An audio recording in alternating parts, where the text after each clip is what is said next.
The Sixers' plans for a new arena are over. Well, actually, not really. They're just not in the same location anymore. We'll talk about the breaking news bombshell from yesterday and the press conference today that followed in regards to the Sixers' new arena plans. Also, couple shocking updates. And Sixers owner Josh Harris won a playoff game last night. Of course, not for the Sixers, but for the Washington Commanders. And he said something today that has completely ruined my day. So we'll talk about that. And I also want to get into a couple points last night from the Sixers game and how they lost against the Magic. But welcome in to Philly Take with RB. I am RB. Do me a favor, like the video, subscribe to the channel. We cover the Sixers independently through the best times and the worst. And right now it seems to not be getting any better for the short term and maybe even the long term. We started off with an injury report for tomorrow night's game. As I've mentioned many times, the Sixers schedule is getting a lot harder very, very soon. And they play the OKC Thunder, who are 32-6 tomorrow. Joel Embiid remains on the injury report, out with a foot sprain. Drummond out with a toe sprain. Kyle Lowry out with a hip sprain. Caleb Martin questionable again. He missed yesterday's game. And of course, KJ Martin remains out as well. So Joel Embiid has now missed 25 out of 38 games. They play on Wednesday against the Knicks. Doesn't get any easier. Another back-to-back later this week. And ladies and gentlemen, you know, they say, how far can you take it until you break? I think I'm at the point.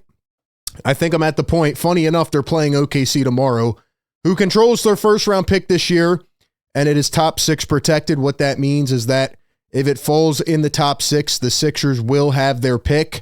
If not, it goes to the Thunder, who have, I believe, 18 first-round picks the next 5 years. Absolutely insane.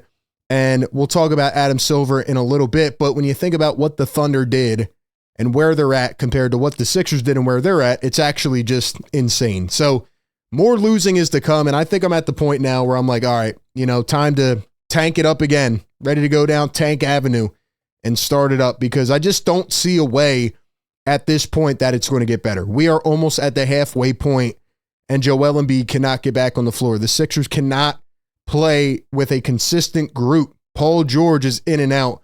Tyrese Maxey doesn't look happy. It's very brutal. And of course, Jared McCain is out for the season. But Sixers owner Josh Harris, before we get into the arena stuff, you know, obviously he's going to be a big part in this new update and everything that's going on. On the left is him as the Sixers owner, and on the right is him as the Commanders owner last night. And obviously they won a playoff game, big for that franchise. They haven't done it in a long time. You just see how happy he is. Everywhere you see him nowadays at the Commanders games. And a lot of people have commented recently saying, RB, why are you so mad at this guy? Why are you pissed off, you know, that he is an owner of another team? Look, man, I commend him as a business guy. Like, he's a smart businessman. But I do have to question the validity of his passion for the Philly teams, right? He owns the NJ Devils. He owns the Sixers and the Commanders, who are obviously a rival of the Philadelphia Eagles. And he just looks so happy as being a part of this Commanders group. I don't see him at the Sixer games anymore. I barely see these guys show face. They haven't said anything about Joel Embiid or the process that this team has gone through this season. And the fans, the ticket holders, the season ticket holders, they're pissed off, man. But what Josh Harris said last night has completely set me off the ledge. Right here. Here's what Josh Harris said last night after the Commanders' playoff win with Magic Johnson, who's also a part of the ownership group. This man right here. No, this is serious. You said, what does it take? New vision, new owner with a strategy, picking the right people. First, our coach, Coach Quinn, Adam Peters, and then we all step out the way and let them do their job. Talent, culture, and people. There it is. Talent, culture, and people. So that's talent, culture, and people. That's what Josh Harris said about what makes an organization successful, essentially, which the Sixers have none of right now. No talent on this roster beyond the stars who can't even get on the floor. The culture has been set terribly, and the people, like yourself, who I never even see at the Sixers game anymore. So it really pains me to see the success for another franchise like this. Again, happy for him. He's making a ton of money. He's making a boatload of cash. Shout out to Josh Harris, all right? But Sixer fans are pissed off. There's no update. There's nothing. They don't care about this franchise right now. And a lot of people said, sell the team, sell the team. This is why I get pissed off. Because of things like this. And it's just not fair. It's not fair to the Sixer faithful. But Josh Harris is going to keep making the money. And he's going to do that with now a revised arena plan. Today, it was announced by the Sixers page that Harris Blitzer Sports and Entertainment has reached an agreement with Comcast Spectacor and announcing a joint venture to build world-class arena in South Philadelphia, as well as revitalize Market East. A little bit more on that. Here is the formal press release from the Sixers.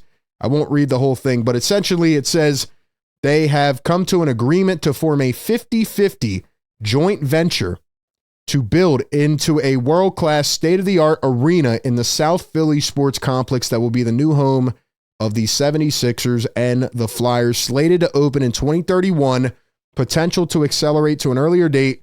The new facility will be one of the finest, most technologically advanced, and sustainable sports and entertainment arenas in the country. In addition, the partnership will include a 50-50 venture to invest in the revitalization of Market East in Center City. Here's another big point of emphasis. It says, in addition, Comcast is planning to take a minority stake in the 76ers and will join with HBSE to bid to bring a WNBA team to the city. WNBA. So does that mean they're actually getting a WNBA team in here? Like I said, they just want another franchise. I don't know. Maybe we have to make a WNBA channel now. What do you guys think about that? WNBA take with RB. I don't know, man. A little bit more on this. HBSC and Comcast will also immediately focus on Market East, bringing together government officials and local stakeholders to develop a variety of options to revitalize a vital neighborhood in Center City, where the Sixers had originally proposed locating the arena. So that is now out of the question, ladies and gentlemen. They are no longer building in Center City. Comcast will have a minority stake. So they went from hating each other, and here we are. Comcast now has naming rights for the arena, and they're trying to get a WNBA team. Here's what this tells me. A couple things. All right. Number one, the Sixers owners and the government officials and all that probably did not believe that this was going to be a profitable arena and a profitable venture in Center City, right? Number two, it's really odd how they did a 180. They completely flipped, right? For weeks, for months now, we've heard, all right, they got the legislation passed. They, approved it, and they're going to build in Center City. And you had a bunch of protesters from Chinatown who are pissed that they're taking over, where they live and things like that, and their rent's going to go up and all that stuff. And for them to completely flip like this, it shows that they had better business opportunity in the sports complex. Now, my personal opinion, as I mentioned before, I like that they're staying here. I prefer them to be here. It is interesting that they're going to make a new arena, right, and split it with the Flyers. I thought back then they had mentioned how they wanted to be on their own time schedule and have their own, home games, not have to worry about conflicting schedules, things like that. We know that the Link might not be here in 10 years, right? The Eagles might build a new stadium as well. So I like all the teams being in the sports complex, but it feels like they did a 180, and maybe it's due to the team being absolutely terrible, and they know they might not be able to sell tickets and get people to go to games with the traffic and things like that. So that's really where it comes down to. But I think there's one other thing as well. As it says here, most important updates from today's shocking news about the Sixers staying in South Philly. Adam Silver, Roger Goodell, and Comcast president Brian Roberts were prominent voices that talked the team into staying in South Philly. So that's the other thing, okay? Sixers had pressure from the league. The league controls everything. They do what they want to do. It goes down the pipeline. But at the end of the day, it's all about profit. It's all about making money, right? They're struggling with viewership, things like that this year. And I just don't think, based on the projection of the Sixers, that they think this is going to be profitable. So the league stepped in, and I really do not like Adam Silver getting his hands on this. What do you think about that? Let me know down below. Adam Silver today spoke about the new arena, and he met with Mayor Parker back in July, where she made her goals clear. Quote, a world-class arena, desire for a WNBA team, and a project that has benefits far greater than games. But Adam Silver, in case you guys have not been following the team for a while, or you don't know, is the guy that essentially made the Sixers fire Sam Hinkie, who, bringing it full circle back to the Thunder, right, was essentially trying to do what the Thunder did and drafted way better than the rest of the GMs. And Adam Silver, in one of his first ventures as the commissioner, came in and made them fire Sam Hinkie, hire Jerry Colangelo. He turned it over to Brian Colangelo, his son, and then that was the guy that had burner accounts about Joel Embiid on Twitter. So Adam Silver is one of the main culprits as to why the Sixers are struggling and why they are in purgatory. Not completely on him. Obviously, the Sixers have made bad decision after bad decision after bad decision, but it started when Sam Hinkie was forced out by Adam Silver. Okay, he also closed salary cap loopholes and reduced the odds of bottom teams getting the first overall pick. But it doesn't matter, because what the Thunder did is they drafted a couple key pieces. They continued the cycle of selling off vets, getting draft picks, and look where they're at. They have $5 million in the next 5 years. They're about to get the Sixers' first round pick if it falls out of the top 6. And I just don't like Adam Silver's hands being on this, because I just feel like it's more of a business thing than anything. Les Bowen says here, regarding the Sixers staying in South Philly, there's a new development plan for hotels and restaurants and such that was never going to go forward if the Sixers left the stadium, ballpark, arena area. So the other pro owners and leagues were willing to get involved to change the Sixers' mind. So again, just like the whole tax credit thing when it came to New Jersey, the Sixers owners are influenced by business decisions. This has nothing to do with what the fans think or how they care about them. They don't care about them. They don't care about the team's success. They are here for business. It is strictly a business thing, and they might not be able to be profitable in Center City, and everybody's happy they're staying here. But ladies and gentlemen, this wasn't about you or what you preferred. This is about them and the bottom line. All right, business only. This is bottom line right here, and that is why they did this, in my personal opinion. But if they make a WNBA team, I mean, what about this? Remember this commercial? Shout out to Sixer Daily. Juju Watkins, Joel Embiid. All right, look, we might have to cover the WNBA. Somebody commented at me on Twitter, said, hey, they might win the chip before the Sixers. Who knows, man? Last thing I want to talk about is the game last night. I obviously did not get to cover it because I was covering the Eagles playoffs. Shout out to the Birds over on A to Z Philly. Subscribe to me over there. But I went back and I rewatched this game like a psycho.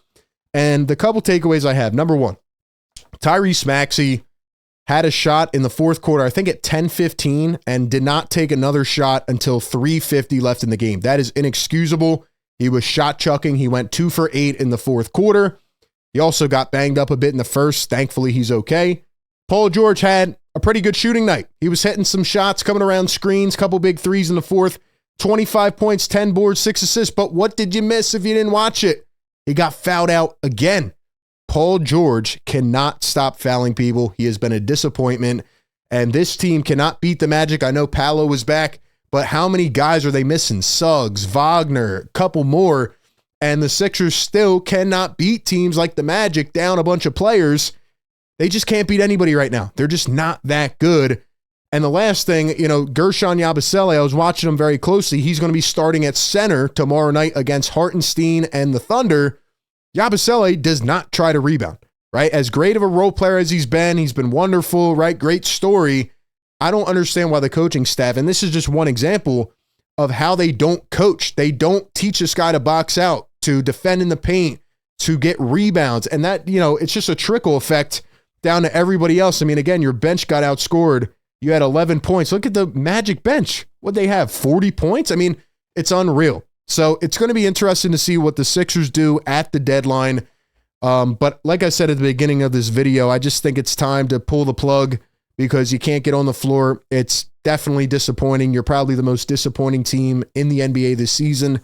And, I know a lot of people have been saying like, hey, you're so negative. I mean, what do you want me to be positive about? This has been the season from hell. It has been absolutely terrible. You look at the upcoming schedule: OKC, Knicks, Pacers, Bucks, Nuggets, Cavs, Bulls, Lakers, Kings, Nuggets, Celtics. This is the stretch that's going to put the nail in the coffin. And I hate to say it, but that's how I feel. And the Sixers are 7 games under 500 right now. What are they going to look like in a couple weeks? And I think that'll influence their deadline decisions. So we'll see what happens, man. But that is where we are at. Give me your thoughts down below in the comment section. As always, appreciate everybody for tapping in. Be sure to like, comment, and subscribe. That being said, I'll catch you on the next one. Peace.